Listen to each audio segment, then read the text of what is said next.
ओशो के कुछ मित्रों ने ओशो से प्रश्न पूछते हुए कहा है कि अगर श्रद्धा नहीं तब तो भक्ति के लिए भी कोई जगह नहीं रह जाएगी। और एक मित्र ने अगस्तीन का एक उदाहरण देते हुए पूछा है कि अगस्तीन ने कहा है, श्रद्धा का अर्थ है उन चीज़ों में विश्वास जो दिखाई नहीं पड़ती, और जो आदमी ऐसा विश्वास कर लेता है परिणाम में उसे वे चीज़ें फिर दिखाई पड़ने लगती है जो कि पहले दिखाई नहीं पड़ती थी। ओशो ने इन सभी प्रश्नों के उत्तर देते हुए कहा है कि पहली बात तो मैं आपको बता दूं कि अगस्तीन का वाक्य बहुत सही है, लेकिन उन अर्थों में नहीं जिनमें अगस्तीन ने कहा होगा, बल्कि और दूसरे अर्थों में। निश्चित ही जो चीज़ें नहीं दिखाई पड़ती उनमें अगर विश्वास कर ले तो धीरे धीरे वे दिखाई पड़ सकती है, लेकिन दिखाई पड़ने से यह मत समझ लेना कि वे वास्तव में है। आपके विश्वास ने यह भ्रम पैदा किया है उनके दिखाई पड़ने का। वे चित्त के प्रोजेक्शन हैं, खुद मन की ही कल्पनाएं हैं। जरूर दिखाई पड़ने लगेंगी विश्वास करने से, लेकिन दिखाई पड़ने से यह मत सोच लेना कि वे हैं। वे विश्वास के द्वारा पैदा हो गई है, बाहर पैदा नहीं हो गई, केवल चित्त में पैदा हो गई है। थोड़ी इस बात को समझे तो ख्याल में आ सकती है। जो लोग बहुत भावप्रवण हैं, बहुत इमोशनल हैं, उन्हें इस तरह की चीज़ें देख लेना बहुत आसान है। जो चित्त से बहुत कमज़ोर हैं, उन्हें भी इस तरह की चीज़ें देख लेना बहुत आसान है। चित्त जितना कमज़ोर हो उतनी ही कल्पनाओं को साकार रूप में देख लेना आसान है। दुनिया के कवि, चित्रकार या इस तरह के भावप्रवण लोग ऐसी चीज़ें अक्सर देखते रहते हैं जो आपको बिल्कुल दिखाई नहीं पड़ती। लियो टॉल्स्टॉय का नाम आपने सुना होगा। रूस के बड़े विचारशील लेखकों में से एक हैं, बहुत भावप्रवण हैं। एक रात वोल्गा के किनारे 2 बजे रात अंधेरे में पुलिस के द्वारा टॉल्स्टॉय पकड़ा गया। वोल्गा के ऊपर एक ब्रिज पर हमेशा खतरा रहता था। वहाँ आत्महत्या करने वालों का अड्डा था। वहाँ निराश और दुखी लोग जाकर कूद जाते और आत्महत्या कर लेते। तो वहाँ एक पुलिस के सिपाही का हमेशा पहरा रहता था। रात थी आधी, टॉल्स्टॉय वहाँ घूमता हुआ देखा गया। उस पुलिस के आदमी ने 2-4 बार देखा, फिर वह आया। उसने टॉल्स्टॉय के कंधे पर हाथ रखा और कहा कि महानुभाव, इरादे कुछ ठीक नहीं लग रहे। आप यहाँ किस लिए इतनी रात को आए हैं? जवाब देते हुए टॉल्स्टॉय ने कहा, मेरे मित्र, तुम थोड़ी देर से आए हो। जिसको कूदना था वह कूद चुका। मैं तो केवल उसको विदा करने आया था। वह कांस्टेबल घबरा गया। उसने कहा कि मैं तो कब से यहाँ मौजूद हूँ, अभी तक मैंने तो किसी को भी यहाँ से कूदते हुए नहीं देखा। आखिर यहाँ से कौन कूद गया? तो टॉल्स्टॉय ने कहा, पाओलोना नाम की एक स्त्री। क्या आप उसे पहचानते हो? फला फला आदमी की पत्नी थी। क्या आपको नहीं पता? फला फला मोहल्ले में रहती थी। क्या आपको अभी भी ख्याल नहीं आया? उस कांस्टेबल ने कहा, भाई मेरे साथ चलो थाने और वहाँ जाकर सब बात लिखवा दो। वे दोनों थाने की तरफ चल पड़े। रास्ते में अचानक टॉल्स्टॉय हंसने लगा तो उस सिपाही ने पूछा कि क्यों हंसते हो? टॉल्स्टॉय ने कहा, बस अब रहने दो, मैं जा रहा हूँ। असल में थोड़ी भूल हो गई।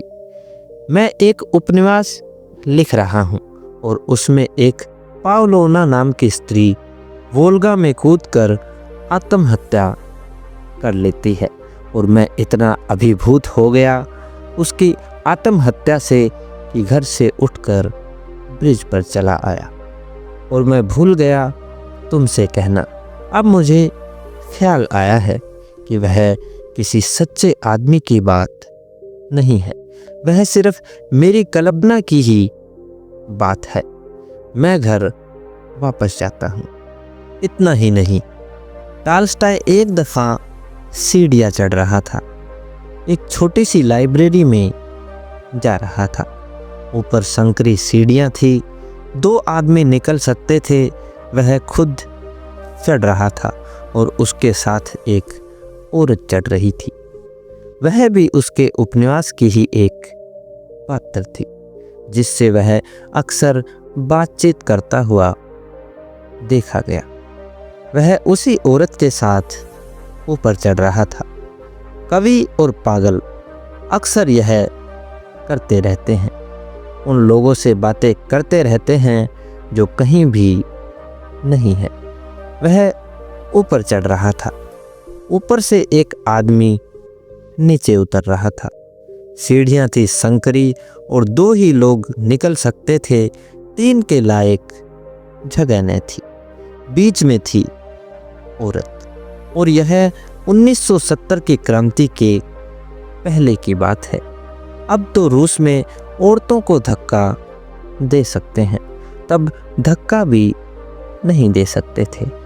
तो ऊपर से एक आदमी उतर रहा है, कहीं धक्का न लग जाए, यह सोचकर टॉल्स्टॉय ने जगह बनाने की कोशिश की। बीच में औरत थी तो टॉल्स्टॉय जरा सा खिसक गया। टॉल्स्टॉय जगह करने की इस कोशिश में सीढ़ियों से नीचे गिर पड़ा और टांग तोड़ ली और 3 महीने अस्पताल में रहा। वह दूसरा आदमी नीचे उतरा। उसने कहा कि बड़ी हैरानी की बात है, आप हटे क्यों? हम 2 के लायक काफ़ी जगह वहाँ पे पड़ी थी। टॉल्स्टॉय ने कहा, 2 होते तब तो ठीक था, पर वहाँ 3 लोग थे। मेरे साथ एक औरत भी थी। उस व्यक्ति ने कहा, औरत? मुझे तो वहाँ कोई औरत दिखाई नहीं पड़ी। टॉल्स्टॉय हंसा और उसने कहा, तुम्हें दिखाई नहीं पड़ेगी और अब मेरी भी टांग टूट चुकी है, अब तो मुझे भी दिखाई नहीं पड़ रही, लेकिन जब तक मैं सरका तब तक वह औरत मेरे साथ थी और भ्रम हो गया और मैं सरक गया उसको बचाने के चक्कर में और टांग टूट गई। अगर दुनिया के कवियों और साहित्यकारों का जीवन आप पढ़ेंगे तो आपको दिखाई पड़ेगा कि उनमें से अधिक लोग अपने पात्रों से बातचीत करते रहे हैं। वे पात्र उन्हें मौजूद मालूम पड़ते हैं कि वे हैं। अगर इन कवियों को सनक सवार हो जाए और ये भक्त हो जाएं तो इनको भगवान के दर्शन करने में देर नहीं लगेगी। इनको कोई देर नहीं लगेगी।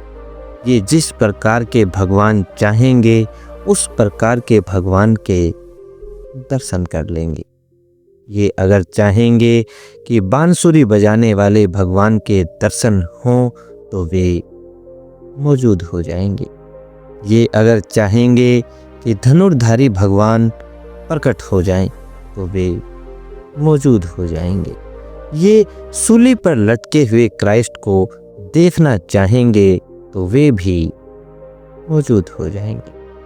लेकिन जिस तरह इनके पात्र कल्पना के हैं, इनके भगवान भी कल्पना के होंगे।